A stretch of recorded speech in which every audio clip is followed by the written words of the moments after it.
Hey everyone, welcome to Devlog7 of ModulAR2. As you can see, we are in a particular new scene here. We're going to kind of split this up into two different parts. First, we're going to go through what we got here, and then we'll get into some fun.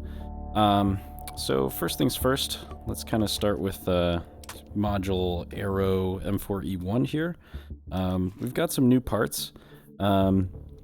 But most importantly, we have some new icons as well. I'm continuing to get through these as I finalize skins available for them and get icons for all of those. So primarily, I've just got a kind of basic FDE for all of this stuff. Just looks really, really good. Really proud of how all that's come out. I think it just looks really, really good. And also to complement the M4E1, we've got more Aero Precision parts. We have the enhanced 12-inch handguard. This is another huge, all sorts of room for activities in there. Handguard. I'm sure some people are going to come up with some wacko integrally suppressed builds with that thing. Lighting looks a little bit weird, so I might have to give that one another pass. But let's see here. We have some new barrels as well. So I think we'll just kind of go through them one at a time here with no handguard equipped. Got our classic Mimi 3-inch barrel, 5-inch barrel. The Saint Edge has recently been added. Nope, that's the TX15, which I also got in. There we go. The Saint Edge. This is our itty bitty kind of PDW semi-auto base build. So its handguard and barrel have been added. So we've got that one. I don't think I've shown this one off yet, but the TX15 is now looking good, all of its parts, so it's ready to go. But yeah, so we've got the Saint Edge barrel. We've got a few new ones as well. The 7.5-inch barrel has been properly resized, so now it has like a proper pistol length gas setting. For 300 blackout builds, we have a nice 9-inch barrel as well. Classic 10, 11.5, 12.5, nothing new there.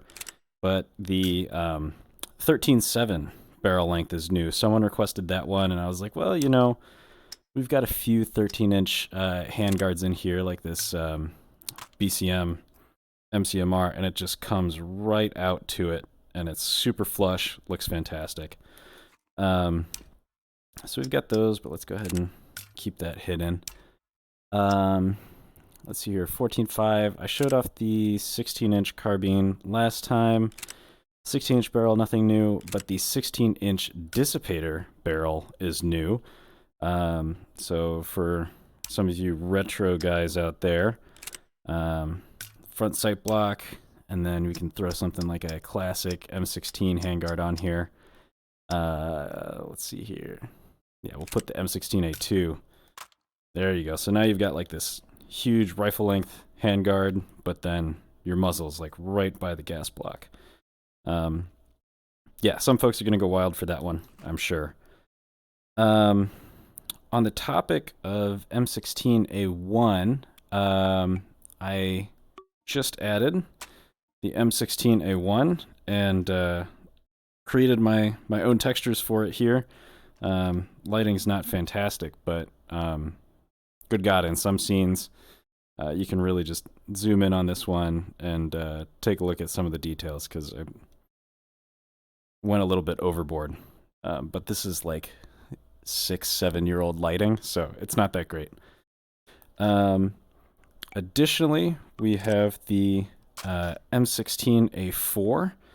This is specifically the FN Military Collectors Edition lower receiver.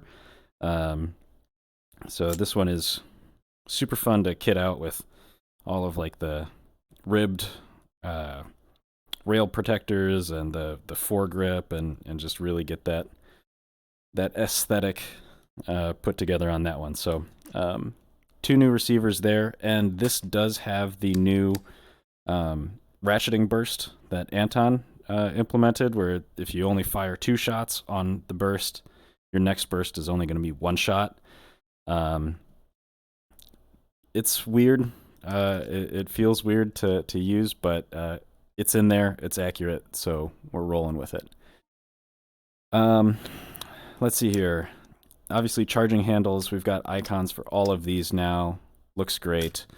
Buffer tubes. What's new here? We have the Strike Industries modular fixed stock. It's kind of like a it's a fixed stock, rifle length of pull, very similar to like the PRS.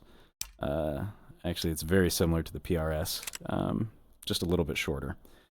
So we've got that in there. Anything else new to go over right now? I don't think so. Actually, yes.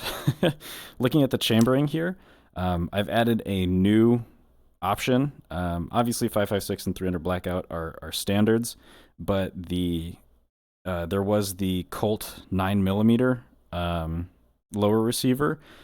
I figured, hey, why not? We'll just make it a chambering option, and we'll add this mag well that just appears when you chamber, or select that chambering option.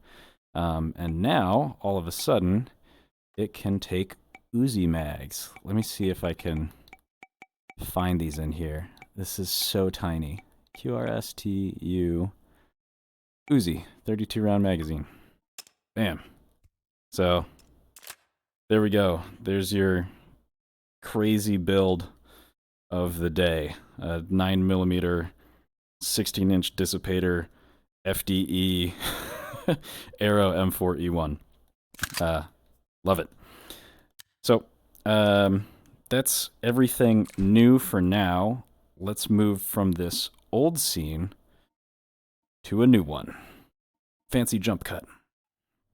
All right, so here we are in our brand new scene, our upgraded scene. We'll finish kitting this out with an EOTech on there. But hopefully we can find a supply point here and show you off some fancy magic that Cityrobo whipped up. Just total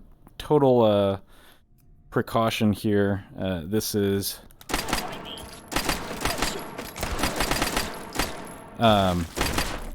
just a preview of what's possible.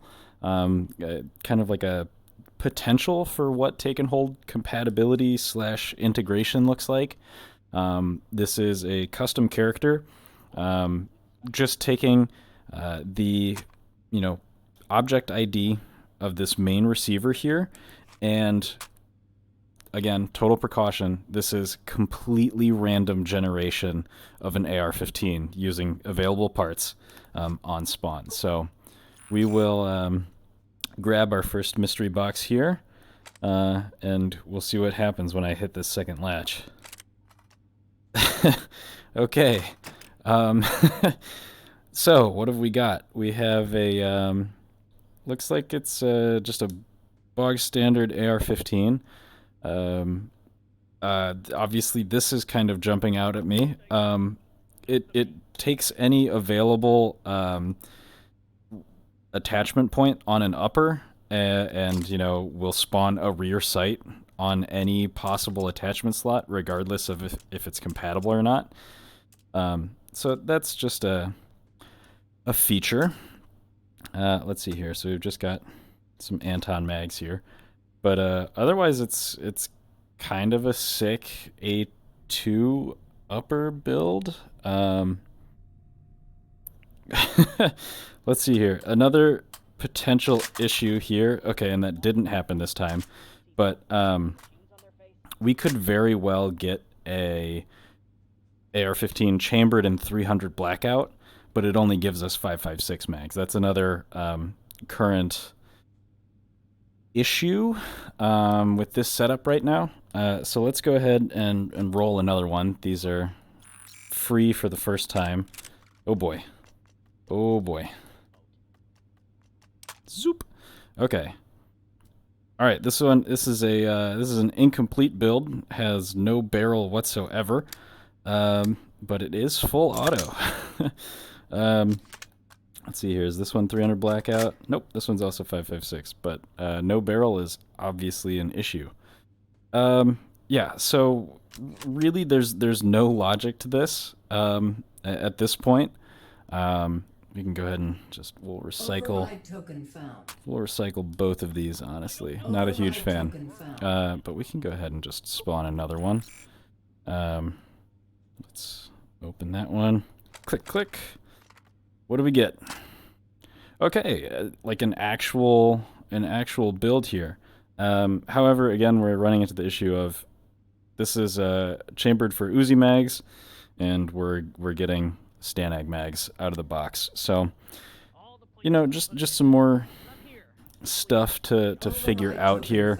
This really is just kind of like a proof of concept. Like, how can I integrate the fun part of ARs, which is their customizability, and how can we include that in take and hold, and ideally make it somewhat automatic, without, you know, just straight up, oh, this one has no upper. Good.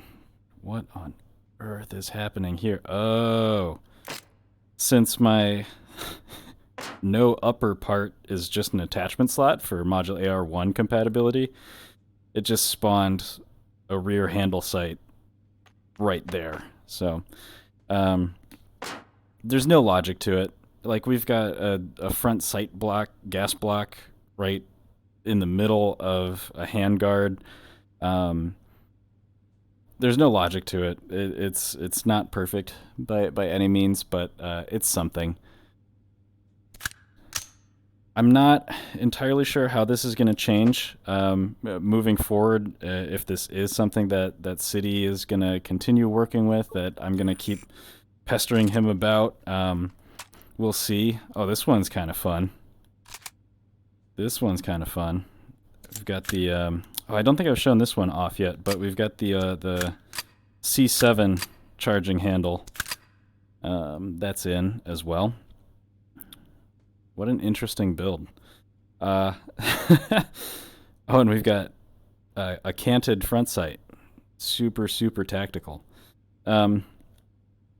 Yeah, we'll see how this half of ModulAR continues to develop, but it's absolutely wild, and honestly just good fun to spawn completely broken builds with every single every single one of them. And yeah, I'm sure I'll see every combination of front sight block with extra long handguard and ultra short barrel possible, if I keep playing around with this, which it is very easy to do. But that's I think where I'm gonna leave off this devlog. Just some wacky, goofy, fun stuff, some previews on some functionality, and I think we'll catch you guys next week. Take care.